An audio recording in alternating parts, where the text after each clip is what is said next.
Hello guys, how are you doing? In today's video, we're going to talk about inversions after negative or limiting adverbials. This is of course a class for advanced English students. If you're beginner or intermediate or something, you should study a little bit lower level before studying this feature, right? Well, let's seize the time and learn what inversions after negative or limiting adverbials is. Well, that's quite simple and sometimes a little confusing, but nothing that could be impossible, right, for us to learn. Take a look. An inversion after negative or limiting adverbials are consisted of negative adverbials and limiting adverbials. Some examples of negative adverbials are not only, no sooner, never, by no means, and under no circumstances. Of course, there are others, but they are alternative only, which have the same meaning as these ones we have already talked about. And some examples of limiting adverbials are rarely, hardly, barely, and little. Well, how to use them and in which situation, right? That's what everybody wants to know, I guess. First of all, let's explain its use, its grammatical structure, so that we come up with examples later on. Sometimes we put adverbials like these at the start of a sentence in order to emphasize their meaning. When we do this, we need to use an inversion, or in other words, we use the same form and word order, right? The correct order, we set the words in the sentence, as we would use for questions, right? As if it were a question, but it's not.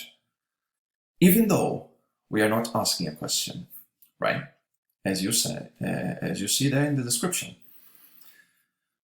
Let's put into practice. For example, instead of saying, I have never met such a rude man, which is the correct word order for a affirmative sentence. I have never met.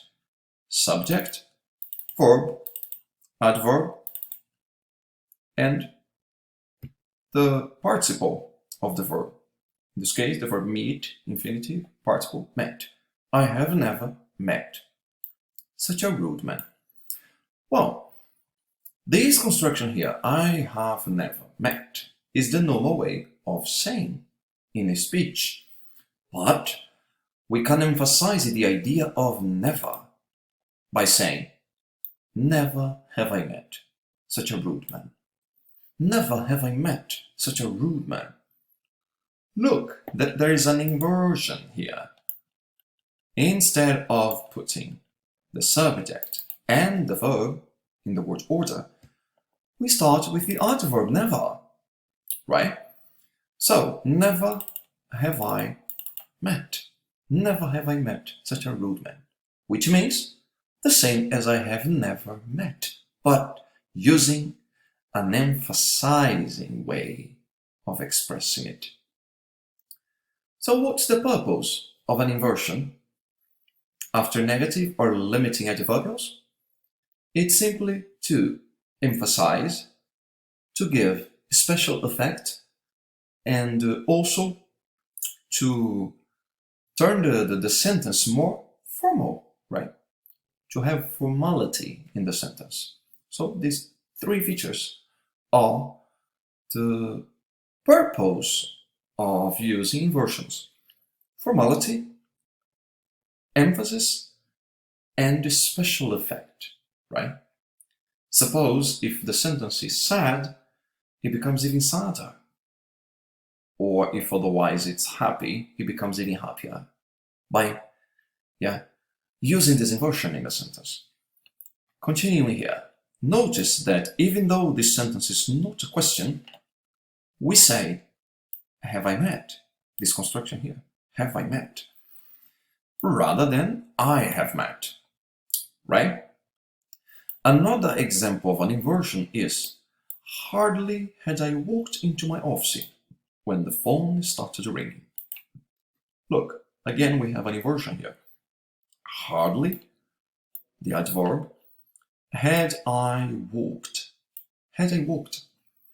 The verb have, yeah. Had, past form, I, subject, walked, participle of the verb walk. What does that sentence mean?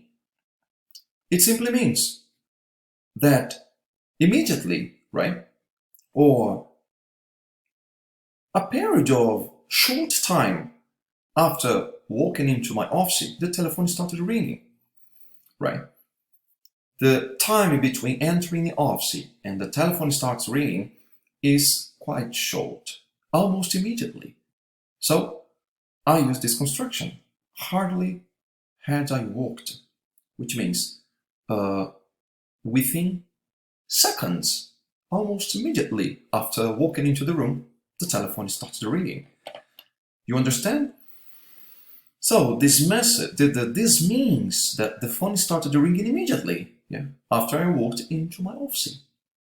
As simple as that. All right? Let's go through some other examples. All right? Take a look here. Let me put down my screen here. So I'm going to give you 2 or 3 words, and I want you to make a sentence starting with those words. Remember, not only, under no circumstances, and no sooner. Look, let's read the sentence using these words. Not only can she speak French, but she can also speak German. Not only can she speak French, but she can also speak German. What does this sentence mean?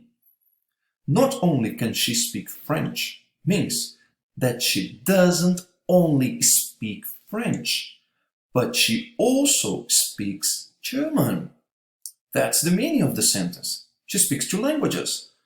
But I want to emphasize this fact. I want to give it a special effect and turn it into formal. So I use this construction. Not only can she speak French, but she can also speak German. Wow, that's great. She is like a bilingual, right? Under no circumstances. Under no circumstances should you press this ready button. Under no circumstances should you press this ready button. Look, the inversion in the first sentence is, can she speak? And in this sentence, should you press? Notice that the construction of should and you looks like a question. The modal verb should and the pronoun you. Looks like a question, but it's not a question. It's simply a affirmative sentence, but in this case, a imperative. This is a kind of a command. Under no circumstances should you press this ready button, which means no matter what, you cannot press this button, right? By no means should you press this ready button. Maybe something bad will happen if you press this button, so don't touch it. Never, ever. All right? Look, it gives a strong idea. You communicate it with a strong expression and feeling, right? You give it a special effect. No sooner. Let's practice. No sooner had she graduated from university than she found a fantastic job. No sooner had she graduated from university than she found a fantastic job. Wow! What does that mean? Take a look at this. No sooner had she graduated from the university. What does that mean? No sooner in this context means immediately after she graduated, she found a fantastic job. Look, the idea is quite simple. Immediately after finishing university, she didn't take a long time to find a fantastic job. As soon as she graduated, she found a fantastic job. But with an inversion, we say no sooner had she graduated from university than she found a fantastic job. Look, so the idea here is quite clear, but by using an inversion, you turn it into more formal, more special, and can use a advanced language when you speak English. All right? So, take a look at this again. Let me now relocate my screen so that you can see better. All right. Now, make the following sentences more emphatic by using an inversion, please. I will say the first sentence, all right? And you try to say the second part, which is the inversion, all right? I want you to practice too. The normal way is, I had barely sat down when the cat jumped onto my lap. I had barely sat down when the cat jumped onto my lap. You try. Very good. How do we say? Barely had I sat down when the cat jumped onto my lap.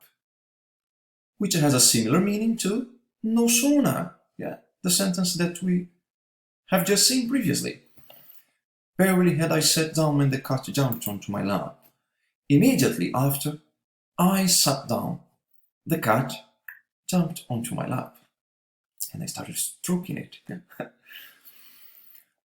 The next one. He isn't a friend of mine by any means. He isn't a friend of mine by any means. How do we say by using an inversion? Exactly. By no means is he a friend of mine. The inversion is with the to be and the subject. The same as the verb have and the pronoun I, right? Instead of saying he is, I say is he. Instead of saying I had, I say had I, right? I make this inversion to turn the sentence more emphatic, all right? She rarely calls her parents these days. That's the normal way of saying it. But now, let's practice together the inversion. Rarely does she call her parents these days. What does that mean? It means that she doesn't call her parents quite often. She calls very, very rarely, maybe once a month, once every 3 months, who knows? But the thing is, rarely does she call her parents these days. Probably her parents are very upset because they would like to speak to her more often, but she doesn't call them.